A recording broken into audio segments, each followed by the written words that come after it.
Reese, I wanted to put the correct context on Daniel 2, the 43rd verse, which is pertaining to the kingdoms coming after Babylon. As we know, the dream mentioned that there was the image, and the head was brass. Sorry, the head was gold,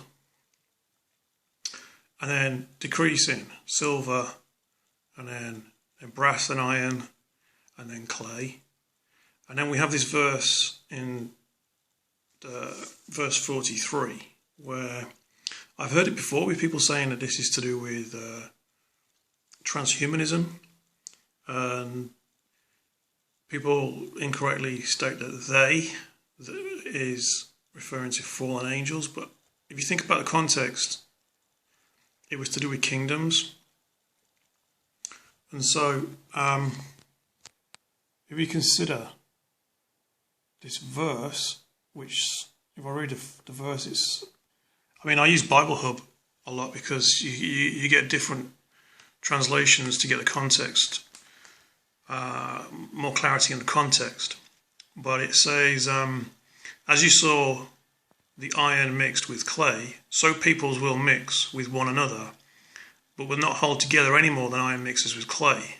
So there's this idea that this is talking about transhumanism, which it can't be, because it describes the kingdom of iron, and then the kingdom that comes after it is clay. And so it says it's partly iron and partly clay. The kingdom will be partly strong and partly brittle. So I like this translation here, or the New Living Translation. I don't have a New Living Translation Bible, but this makes sense to me. It says the mixture of iron and clay also shows that these kingdoms will try to strengthen themselves by forming alliances with each other through intermarriage, but they will not hold together, just as iron and clay do not mix. For me, that's excellent. It gives me an excellent understanding of what that is talking about, because it's like in the King James Version, which I think a lot of people have used to get this idea of transhumanism, it says, whereas you saw iron mixed with miry clay, they shall mingle themselves with the seed of men, but they shall not cleave to one another, even as iron is not mixed with clay. So they shall not mingle themselves with the seed of men. They shall not mix themselves. It says they shall mingle themselves. They shall mix themselves with the seed of men. Which to me, that makes sense when you interpret it as they shall mix their bloodlines, which is what the royal families of Catholic Europe do. I mean, if you don't agree with me that the Empire of Clay is to do with the Holy Roman Empire, which came in 800 AD when the Pope crowned Charlemagne on December 25th, the day of the Sol Invictus that Constantine ordained. This iron and clay, it relates to the two beasts as well of Revelation 13. You have the seven-headed dragon, and then the lamb that speaks as a dragon. These relate to the iron and the clay. English Standard Version is pretty good too, as well, as it says, you saw the iron mixed with soft clay, so they will mix with one another in marriage, but they will not hold together, just as iron does not mix with clay. So what happened was, you had classical Rome. Rome falls in 476 to the barbarian Odessa, who declares himself to be Caesar, and it's the start of the Germanic barbarian empire of Rome, the barbarian rule of Rome. So Romulus was the last emperor, 476, and this was after almost 70 years of the barbarians wearing down the Romans. 410 sack of Alaric was the beginning of the end.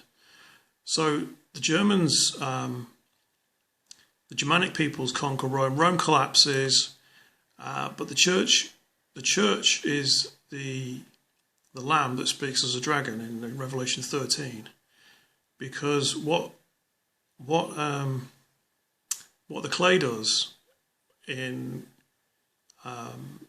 mixing with, it says, as you saw the iron mixed with clay. So the Roman Empire is mixed with the clay of the fact that the church has a uniting principle in Europe, that these kings were all converted to apostate Christianity. Constantine had made Christianity the state religion in 325, and they'd abolished all the like the animal sacrifices at the end of the 4th century, but also they'd had these like apostate church councils which had apostatized the doctrine. But all the bishops were venerated by these kings of the Franks, kings of the British, the Germans. The Holy Roman Empire comes about in 800, but before 800, from late antiquity to the start of the Holy Roman Empire, it was the church that had kind of kept it together. And so, with what I've said, it makes sense where it says that the mixture of iron and clay shows that these kingdoms will try to strengthen themselves by forming alliances with each other through intermarriage.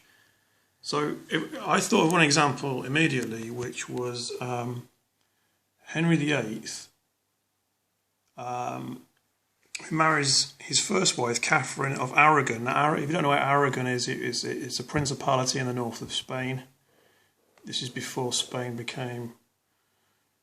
it was always Hispania, but they were all very distinct, really. They all had their own different languages and their own borders and their own kings, right? So King Henry VIII of England marries Catherine of Aragon, the first of his 6 wives. When Catherine failed to produce a male heir, Henry divorced her against the will of the Roman Catholic Church, thus precipitating the Protestant Reformation in England. So I thought by choosing that, it was a good example of putting in context and interpreting this prophecy in Daniel 2:43, which is quite amazing because this prophecy came about during the Babylonian captivity of the Israelites. So we're talking at least 500 BC. I can't remember exactly if it's 550 around then? And so what Daniel saw was, he saw the Roman Empire being this strong iron, and then this weakness of clay, trying the royalty intermarrying to try and maintain a unity of this Catholicism, this Roman Catholic Church that was now ruling, which John saw in the vision as the 2 beasts, like I said, the lamb that speaks as a dragon. So, yeah, that's my interpretation.